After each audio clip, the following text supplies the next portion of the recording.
Matagumpay ang sinagawang operasyon ng mga tauhan ng Malolos City Police Station matapos makasamsam ng loose firearm sa bisa ng search warrant sa barangay Niyugan, lungsod ng Malolos, Bulacan. Kinilala ni Police Lieutenant Colonel Romel E. Geneblazo, hepe ng naturang istasyon, ang naarestong suspect na si alias Eric, 41 anyos, residente ng barangay Niyugan, Malolos City, Bulacan. Nakumpiska mula sa kanya ang isang pirasong caliber 38 Colt revolver na kargado ng 3 bala at isang pirasong camouflage holster.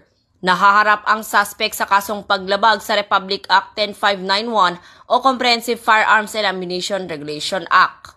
Ang matagumpay na operasyon na ito ay patunay ng patuloy na pagpapatibay ng Bulacan PNP sa pamumuno ni Police Colonel Angel L. Garciliano, Provincial Director ng Bulacan Police Provincial Office, sa kanilang kampanya laban sa mga ilegal na armas upang matiyak at mapanatili ang kapayapaan at seguridad ng bawat mamamayan.